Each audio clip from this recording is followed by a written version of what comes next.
Welcome to the deep dive. We're really glad you shared this source with us. Yeah, me too. Because today we're taking a close look at an article you sent over. It's titled, Struggle is the Teacher for Continuous Improvement. Right, by Victor Lung. And it's one of those pieces that, well, it just felt incredibly relatable the moment I read it. How so? It dives right into something we all know, setting a goal, have the best intentions.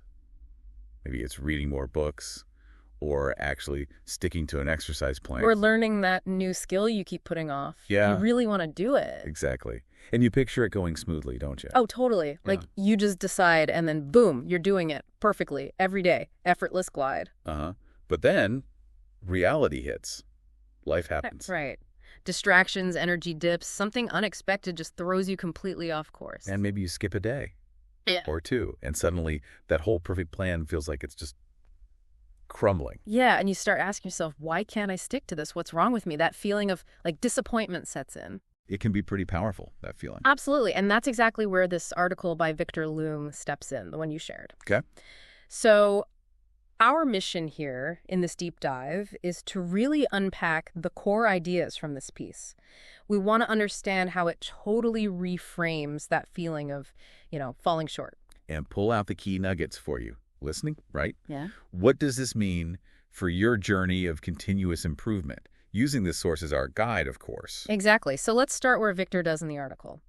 He lays out this contrast, the dream versus the reality. Okay. Yeah, the dream is often, like you said, smooth sailing, linear, predictable. Yeah. You set the goal, you achieve it. Simple. Right. The ideal world where your willpower is just rock solid and everything around you helps you succeed from day one. But the reality, as Victor points out, it's rarely that neat and tidy. No kidding. Life is inherently unpredictable. It's messy often. And here's the fascinating part. The article suggests this very messiness, this difficulty, might actually be life's greatest gift. That feels backward, doesn't it? Because when you do fall short, it really, really feels like failure. Oh, absolutely. You had pure intentions, real motivation, but somehow distractions won out, days got missed. And you're left with that question again, why can't I stick to what I planned? And just feeling defeated. Okay, so this is where the crucial reframe from your source material comes in. And honestly, this might be the most powerful idea in the whole piece. What's that?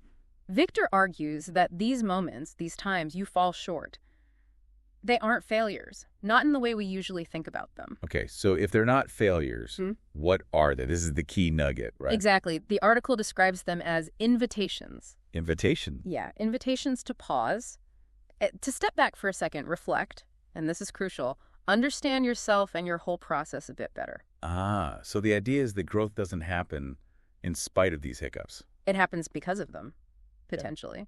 The learning kicks in right when things don't follow the perfect script. Okay, that makes sense. And Victor uses his own experience to back this up, right? He does. He talks about making countless promises to himself, read more, move more, learn more. The usual suspects. Right. And sometimes he nailed it, but he's really honest. He says often he didn't. And instead of just beating himself up about it, which, let's be honest, is kind of the default. Totally the default. He learned to respond differently. He started asking himself deeper questions right in those moments. Like what kind of questions? Things like, okay, what's actually getting in the way here? What patterns keep popping up? What small thing can I maybe change tomorrow? Right, digging deeper than just, I failed. Exactly. And here's the kicker. The article says that asking those questions taught him way more than any perfectly executed plan ever could have. Let's unpack that. Why would the questions after a stumble be more useful than just succeeding smoothly? Well, think about it. If a plan works perfectly, what do you learn? You learn that that specific plan worked under those specific conditions. Which is fine, but... But when you hit a snag and ask, what's getting in the way? Maybe you uncover something hidden. Right. Maybe you realize your environment isn't set up right. Like you wanted to read, but your phone buzzing constantly just kills your focus. That's data. Or the question, what patterns keep showing up, might reveal, oh, I always skip the gym after a really stressful workday. That points to an emotional trigger, maybe. Exactly. Insights you only get because there was resistance. Perfect execution doesn't give you that info about the real-world friction, your environment, your triggers. The struggle itself is the teacher, then. It reveals the obstacles. Which leads nicely into the next point your article makes. Progress over perfection. Ah, yes. The journey isn't a straight line. No, the author describes it as trying, stumbling, learning from the stumble, and then, crucially, trying again. Maybe a bit differently this time. And it's stated super clearly in the piece. It's not about perfection, forget perfection. It's about making progress, moving forward, even slowly. And this ties into some behavioral science mentioned in your source, right? Yeah, it touches on how our habits and actions aren't just about raw willpower. They're shaped so much by our surroundings, our emotions, tons of factors we might not even notice. Understanding that feels freeing somehow. It shifts the story in your head. How so? Well, it moves away from I failed because I'm lazy or I lack discipline towards something more like, okay, my environment or maybe my stress level affected that. What can I learn here? What can I adjust? Exactly. It makes you look at the whole system you're operating in and your interaction with it, instead of just pointing the finger inwards. Self-blame doesn't really help you move forward. Not usually, no. Which brings us to the value of imperfect effort. Another key idea from Victor's article. Right. This reinforces that idea that we're all, as the piece says, works in progress. And that every single action, even the ones that feel messy or incomplete or just not enough, they still count. They contribute. The article links actions to outcomes really directly here. It says every time you show up, even imperfectly, like maybe you plan an hour workout but only managed 15 minutes. Or read one page instead of a whole chapter. Right. You are still growing. You're reinforcing the habit, even just the habit of starting. You're showing up for yourself. And every time you hit that wall, but instead of just giving up, you actually stop and reflect on why. You build resilience. You gather that crucial data for the next attempt. And maybe most importantly, every single time you restart after falling off track. That act itself proves you haven't given up. Restarting is progress. It's huge. So for you listening, if you've been feeling kind of down because maybe you haven't stuck perfectly to a goal, that book, that exercise routine, maybe starting that project. The encouragement from this article you shared is really clear. Yeah, it's basically saying, don't beat yourself up about it. Please don't. Instead, Victor's piece suggests celebrating something else entirely. What's that? The simple fact that you cared enough to try in the first place, that initial intention, that willingness to aim for something better. The article calls that courage. It calls it strength. Wow, that really does flip the perspective, doesn't it? Complete. And the article's view on life's beauty. It's not found in things going smoothly or predictably. No, not at all. Its real beauty, according to this source, is in how it challenges us.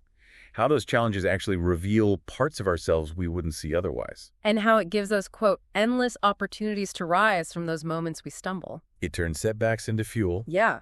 Your unmet goals, they aren't dead ends. According to this piece, they're just the starting line for the next round of learning, adjusting, trying again. Let the stumble inform your next step. And that concluding thought from Victor Lung in the article you shared is so powerful. He basically says, you don't have to be perfect to be proud. Not even close. The real win, the real path forward, is just deciding to keep showing up. Keep learning from the messy bits. Keep becoming who you're meant to be, right through the process itself, struggles and all. So let's wrap up this deep dive into Victor Lung's article, Struggle is the Teacher for Continuous Improvement, the big idea we've unpacked here. Is that struggle falling short? It's not just an annoying detour or a sign of failure. No. When you look at it through the lens of this source material you shared, it gets reframed as something essential, something valuable even. It's a core part of the journey towards getting better, towards understanding yourself more deeply. Progress. Reflecting when things don't go to plan, and just finding the courage to keep trying, even when it's messy. Those are the things that truly matter. According to this piece, that's what drives real growth. So here's a thought to leave you with, based on this source. If struggle really is the teacher, what specific lessons might your most recent stumbles, those moments things didn't go perfectly, be trying to teach you right now? And building on the article's perspective, how might embracing that imperfection, really allowing yourself to stumble, learn, and restart without judgment, how might that actually be the fastest path to becoming who you're working towards being? Something to think about. Definitely. Thanks for sharing the source material, and thank you for joining us for this deep dive. We hope exploring Victor Liang's ideas gives you a new way to look at the struggles in your own journey.